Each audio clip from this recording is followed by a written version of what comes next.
I found a way to make that slimy geometry in Blender in really short time and pretty easy. And if you experiment with it a little bit, you get really cool results and you can have a lot of fun with it. Let's get to it.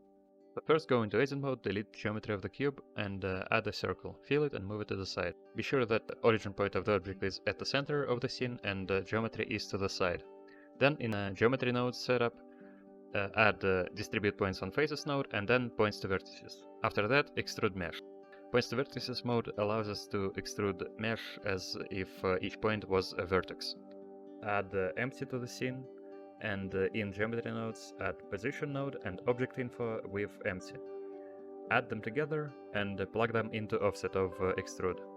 That looks wrong because we need to scale position by -1. And that looks almost right, but in my example I put offset to be not 1. We'll just set offset to 1 and it's gonna be correct. The vertices are extruded exactly to position of the empty. Next step, let's randomize the points extrusion so that they're not bunched up in the single position. Add set position node and we want to offset just the extruded part, so top goes into selection, and as you can see we can just move it around just the top part. Add random value node, vector mode, and give it the range that we are happy with. I go with -0.65 to 0.65. That gives us random offset for each point. Okay, now we add mesh to curve node and resample curve. Because before that we only have 2 points for each line, it's start and end. But resample curve in mode of length allows us to subdivide each curve to segments of certain length.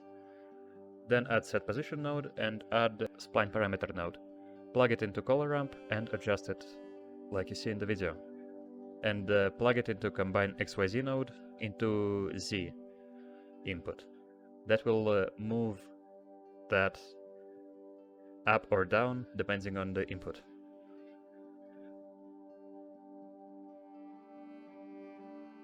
Then here I just make a node setup that allows us to control the strength of offset with one input. Basically I plug a value into multiply add and multiply color ramp output by the value and then subtract the same value. And that gives us a smooth offset. Don't forget to change linear interpolation in color ramp to something else so that offsets are smoothed out and look nice. Now let's give some thickness to the curves. Add the curve to mesh node and curve circle. Adjust radius and resolution as you see in the video. And now we're gonna give curves some thickness that changes depending on where we are on the curve. So add the set curve radius, add the spline parameter, and the color ramp. Spline parameter basically gives us information on where we are on the curve. Start, middle, end. And adjust the color ramp as you see on the video. That gives us a thickness that changes if we are at the start of the curve, in the middle, and at the end, making curve slightly thinner at the middle.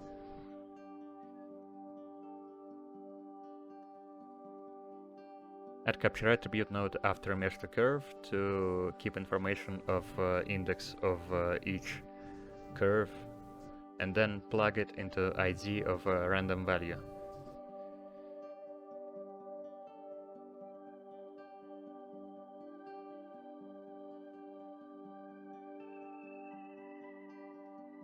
As you can see, we can move the empty around, and here I gave a little demonstration that you can animate how much curve hangs down.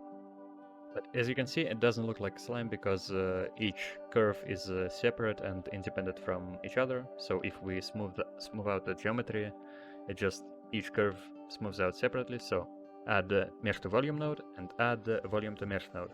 That will combine all the curves together into single geometry. Then we could add a smooth modifier after, but I like the different approach to emulate it in geometry nodes. Add set position node, add position node, And if we plug position node into position input of set position, then nothing changes because we take position of each vertex and change it to the same position. But if we add blur attribute and adjust iterations, we get smoothing.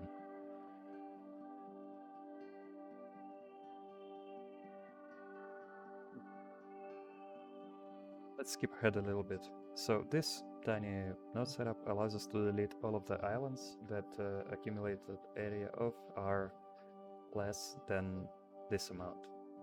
So if we unmute it, pressing M, you can see that those floating points are deleted and only one main island is remaining.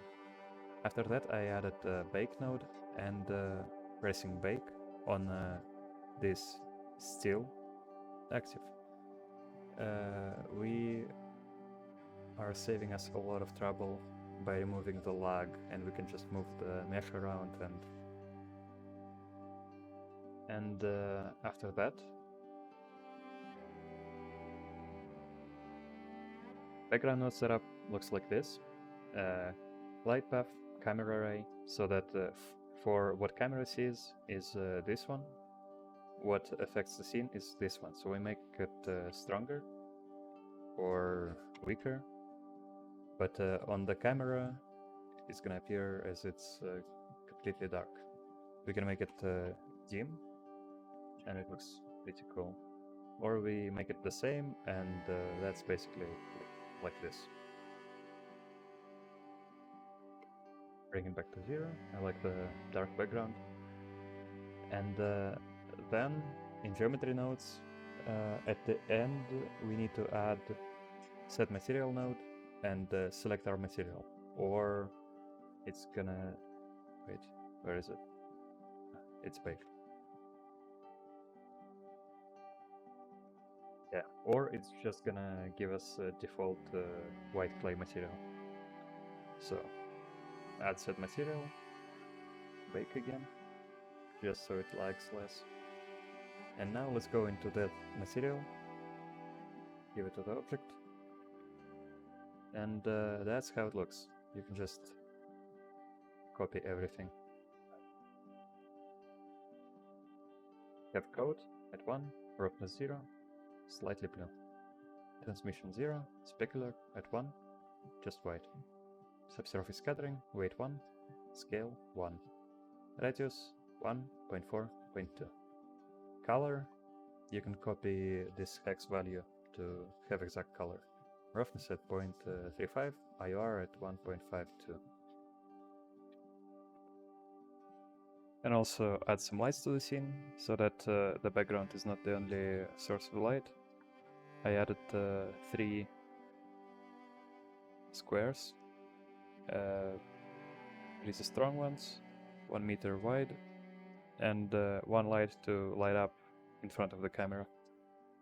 And that's it. In the separate video I will explain to you how I animated it. I used the universal node setup that will allow you to animate and give absolutely anything this nice wavy motion, and I will explain to you how to loop it. Be sure to like this video, subscribe, and tag me on Instagram if you make something with this tutorial. I would love to see your works.